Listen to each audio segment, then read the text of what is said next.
Assalamualaikum warahmatullahi wabarakatuh. Video bahan ajar, materi kelas 7.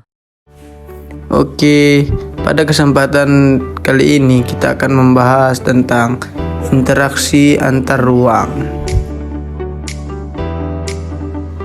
Berbicara tentang ruang, adakah makhluk hidup yang tidak di ruangan? Jawabannya tentu saja tidak.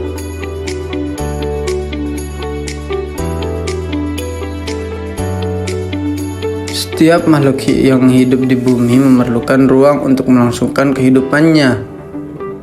Tanpa adanya ruang, maka semua makhluk hidup tidak memiliki tempat untuk hidup. Lalu apa itu ruang?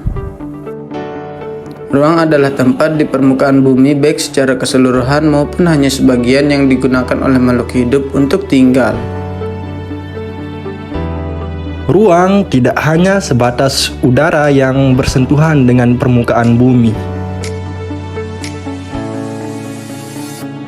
tetapi juga lapisan atmosfer terbawah yang mempengaruhi permukaan bumi.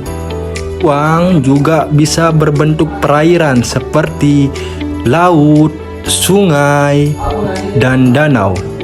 Ruang juga bisa berbentuk daratan seperti gunung, hutan, dan gurun.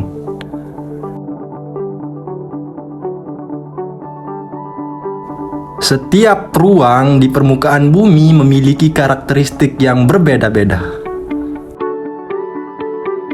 Misalnya di daerah pegunungan, di mana daerah ini cenderung dingin sehingga masyarakat menggunakan baju yang lebih tebal. Sedangkan di daerah pesisir cenderung lebih panas sehingga masyarakat di sana menggunakan baju yang lebih tipis.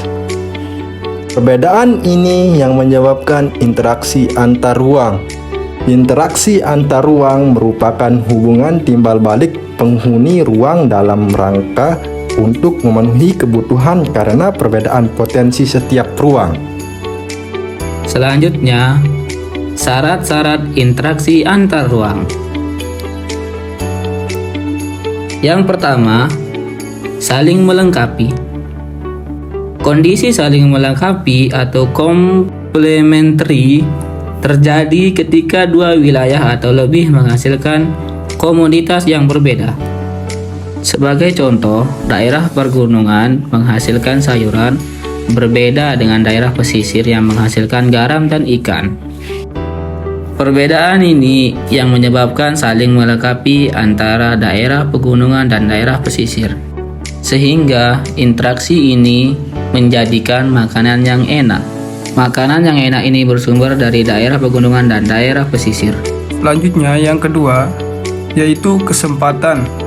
Antara intervening opportunity merupakan suatu lokasi yang menawarkan alternatif lebih baik sebagai tempat asal maupun tempat tujuan.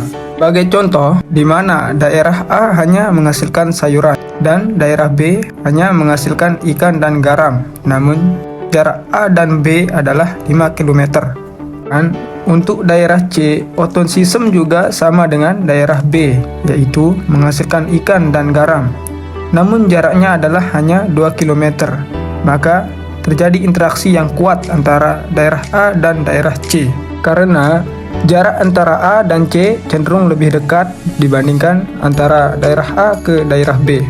Dan interaksi antara daerah A dan daerah B memiliki interaksi yang lemah. Yang ketiga adalah kemudahan transfer. Kemudahan transfer atau transferability merupakan kemudahan distribusi barang akibat dari sarana dan prasarana yang mendukung. Sebagai contoh, untuk daerah A sebagai penghasil sayuran, kemudian daerah B sebagai penghasil garam dan penghasil ikan. Untuk jarak sendiri antara A dengan B adalah 5 km. Sedangkan untuk daerah C dengan potensi sumber daya alam berupa ikan dan garam, namun jarak antara A dengan C adalah 4 km. Namun, antara A dengan C terkendala sarana dan prasarana, baik itu jalan ataupun transportasi. Sedangkan untuk daerah A ke daerah B, sarana dan prasarananya lebih mendukung. Maka meskipun jarak antara A dengan B itu 5 km lebih jauh dibandingkan A dengan C, maka terjadi interaksi yang sangat kuat. Materi selanjutnya adalah bentuk interaksi antar ruang. Bentuk mobilitas penduduk. Yang pertama, bentuk interaksi antar ruang dalam bentuk pergerakan dan perpindahan manusia dari satu ruang ke ruang lainnya. Contoh dari mobilitas penduduk adalah urbanisasi, ruralisasi, imigrasi, transmigrasi, perjalanan ke tempat kerja, perjalanan ke tempat wisata, dan lain-lain. Yang kedua, komunikasi. Bentuk interaksi antar ruang melalui perpindahan ide, gagasan, informasi, visi misi, cita-cita, dan sejenisnya, baik secara langsung maupun tidak langsung. Contoh dari komunikasi tersebut adalah melihat tayangan berita, melihat tayangan televisi, membaca buku, dan lainnya. Yang ketiga, transportasi. Transportasi adalah bentuk interaksi antar ruang melalui perpindahan barang dari suatu tempat ke tempat lain. Sebagai contoh transportasi adalah pengangkutan barang, perdagangan, dan lainnya. Terima kasih, semoga apa yang kami sampaikan bermanfaat. Sekian dari kami. Wassalamualaikum warahmatullahi wabarakatuh.